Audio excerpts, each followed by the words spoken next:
Everyone, I'm Kevin Couch, coming to you from the 1018 Club here today. I'm here with Frank Christian, the author of this awesome book here. I don't know if it's in the shot or not. It's called Augusta National, The Masters, a Photographer's Scrapbook. Frank here is a seasoned veteran in the golf world. And so, Frank, why don't you tell us a little bit about yourself?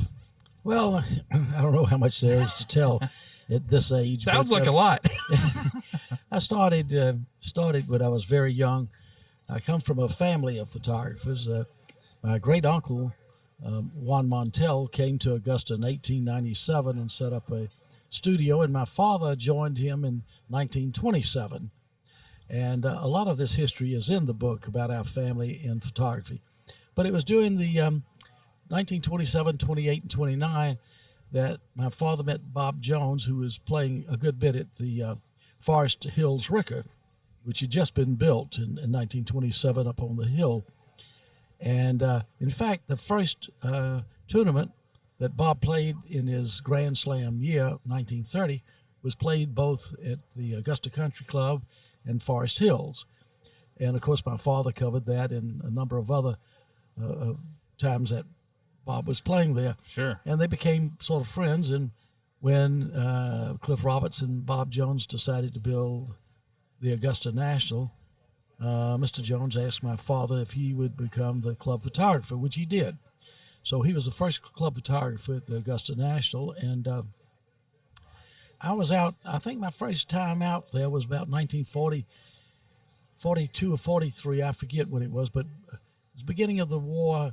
Bob Jones was leaving to serve in the Army, I think, and I got a chance to meet him. Gave me my first golf club and my first golf lesson.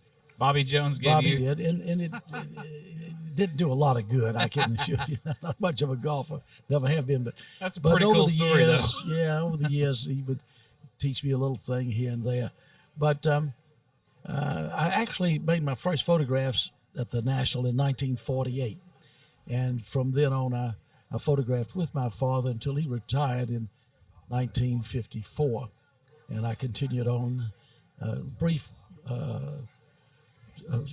away from the photography. I went in the Air Force for 4 years, got out, came back, and started again as a club photographer until I retired in 2000.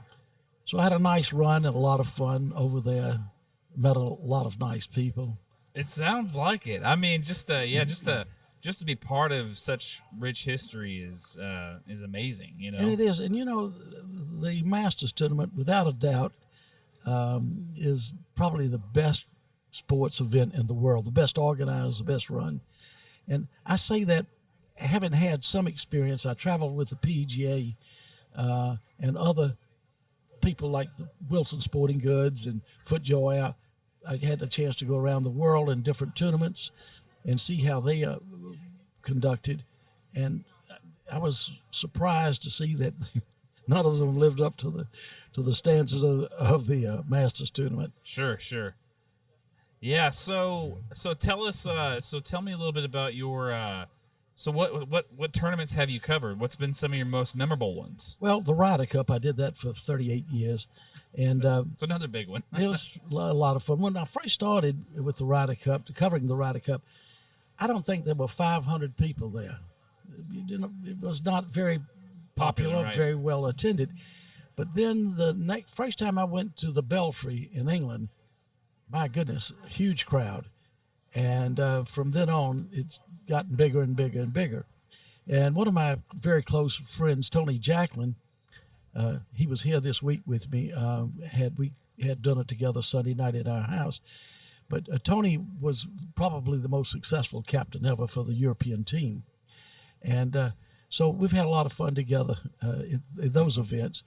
And then the PGA Championship, I did that for many years. Then I did the World Series of Golf that we used to have it in. First time that I covered that was down in the Breakers, down in Palm Beach, Florida. Then later in Palm Springs, and then on to Poipu Bay in Hawaii, which I went to, I guess, about 10, 11 times. Okay. So, but the British Open, I've covered that, and and then a lot of minor tournaments like the Wilson Classic and the FootJoy Assistant Professional Championship up in New England. Yeah, but all of them were very unique and different, and having a lot of fun meeting people. Yeah. So who's been the most impactful golfer that you've gotten to see time and time again? Well, Arnold Palmer was such a dear friend and very caring person. I used to have a dinner with Arnold and his wife over at Calvert's every Tuesday right after the champions dinner. He would have a salad, and as I finished up, I'd run over to Calvert's, and he would be there with his wife and my wife and the Harbins, Bert and Jeanette Harbin, very close friends for many years of the Palmers. And that was always fun to be in a relaxed place with Arnold. Yeah. I got to ask you, so you were in a kind of a relaxed environment with Arnold. Did he drink a lot of Arnold Palmers? No. Since he did. I've always wondered. But I was with him up in Pennsylvania, and he was drinking bull shots, whatever that is. And he was with the fellow at Latrobe that makes Rolling Rock beer. That's in his hometown. And Arnold was telling me that he generously gave him a line to his house where he could just pump the beer. And I said, golly, what did you charge Arnold for that? He said, sewer rates, because he had to run a pipe underground to send it. Whether that was true or not, but they had a kick out of telling me that. Oh, that's amazing. That's amazing. Yeah, I've always wondered. I was like, man, you gotta, if you have a drink named after you, gotta begs the question, did you drink a lot of it? So, all right. So you see, so Arnold Palmer, over the course of the Masters tournament in particular, what have been some of the best moments that you've gotten to see personally at the Masters? Is there one that stands out from the rest? Well, my first real introduction to the Masters was back in the 40s. And I remember standing with my father watching Ben Hogan practice. And then when Mr. Hogan was finished, he turned to my father and said, okay, Frank, you ready? Of course, I didn't know what that was. But he had an agreement with my father that he would come and hit a driver and pose. He would hit an iron, maybe something out of the sand trap, and my father would get 3 or 4 really good photographs. And my father would say, that's it, Mr. Hogan, thank you so much. Then he didn't make any other photographs of him on the course up close because he didn't like to hear shutters going off. They bothered him. And so my father respected that. So Ben Hogan would pose for my father prior to playing. So that was and the ceremony on the first tee, I'm sure it took place this morning. I wasn't there. But when you got all of the committees out there ready to go, and then for years, I forget, maybe 10 years or so, Freddie McLeod and Jock Hutchison were the two old fellas who played together.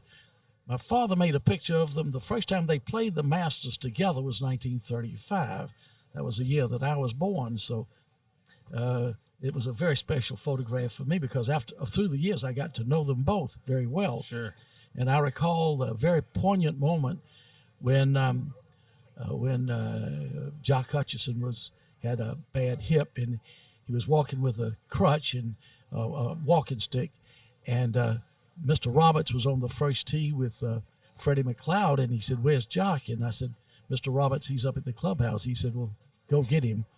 I went up and he says, "Frank, I just can't do it." He said, "I can't walk. It'd be embarrassing to be seen like this." I said, "Well, Mr. Roberts wants you there to at least say hello to the crowd." And I said, you don't have to hit a ball. And I think Colonel Davis was standing by with a cart and took him down to the first tee, and I got down there. And it was an end of an era. Freddie McLeod hit the ball, and as he was walking off by himself, I got a picture from behind of Mr. Roberts with his arm around Jock Hutchison holding him up. Yeah. The photograph spoke for itself. Sure. That's amazing. What so you hit on something there. It's really something that I think that a lot of people who are just now kind of starting to follow golf may not know. But can you explain? I mean, you got to see firsthand here. How has golf changed in your opinion for the good, better, worse? I mean, what's your opinion of the changes in golf? Well, I've seen a lot of changes at the Augusta National, obviously, over the years. And from the early photographs, you can see that it was not well manicured as it is today. Right. The first tournament, when they played it backwards, I've got the photographs when I think the first day Bob Jones played with Paul Runyon, who was a dear friend of mine for many years. And as they were crossing that long bridge over the mud flats, which is now 12, the first year was number 3, you can see what I'm talking about. And you see big patches of sand, dirt all over the but it came into its own. The change took place in the late 60s and early 70s, and they really started pouring the attention to the course with not only the horticulture, the flowers, and different varieties of flowers. So they would not, the early bloomers and late bloomers, so there would always be. And I'll tell you a little story. I was on the course one day just doing some photography, and as I came off, Mr. Roberts hailed me over, and he said, "Hi, what you been doing?" I said, I was out photographing number 13. I said, "It really is beautiful right now." And he said, the azaleas are out, but not the dogwood. And I said, "No, that's a tough one because they don't seem to bloom at the same time." And he said, "Well, if you ever see when they're blooming at the same time, please get that photograph for me. I want it." So I got this idea. I went back and I looked at this photograph I'd made of 13. It was absolutely beautiful. No dogwoods. So there was a great artist in Augusta, Dave Jones.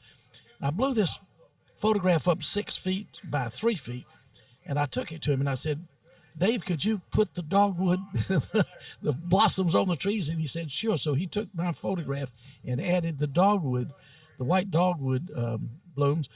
And then I photographed that, made a copy of it, and shrunk it back down to a decent size of about 20 inches or something.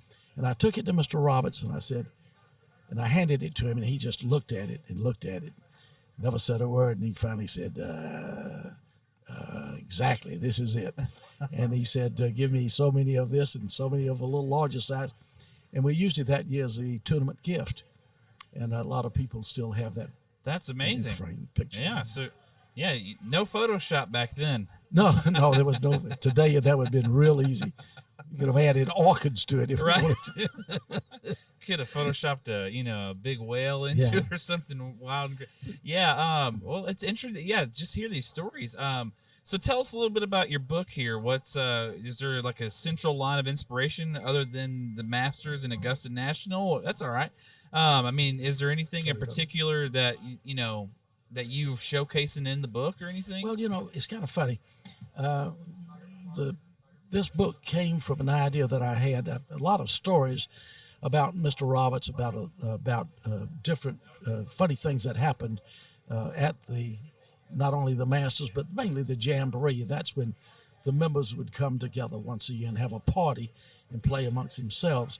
And each year I made a movie, and I would use members of the club in my skits. Mm-hmm. And from the very first ones, which we shot in black and white and no sound, except we'd play a record when we were showing it, and that was a music. And we had one of the members, Mr. Chisholm, who was a very funny guy and a great wit, and he would narrate the film.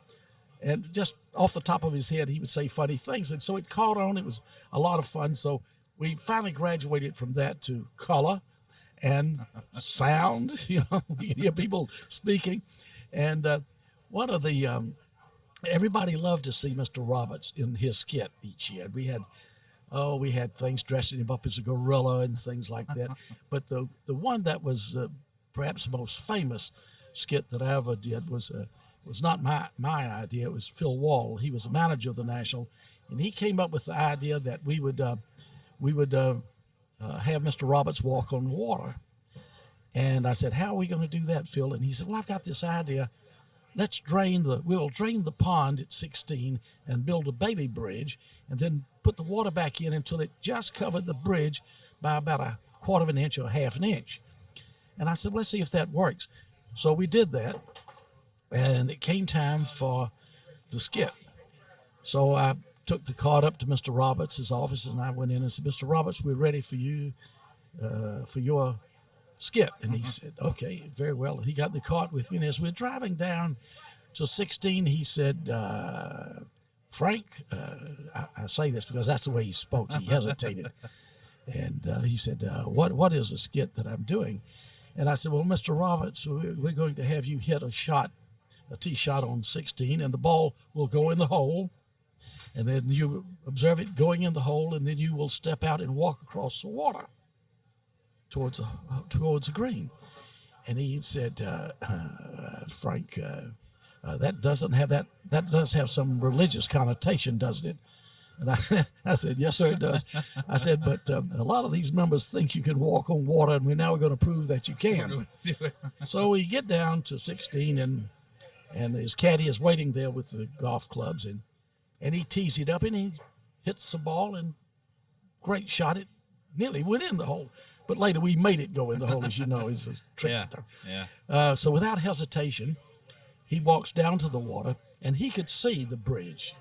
It was about 2 feet wide, and we had the camera on the other side, the left side, and at that angle there was a reflection, and you could not see the bridge. It was just a reflection off the water at that angle. So he starts walking across the water, and it was just beautiful. I told the cameraman to keep rolling, keep rolling. Unbeknownst to us, he stopped right in the middle of the bridge, and he turned to his caddy and said, "Come on." And the caddy said, "No, sir."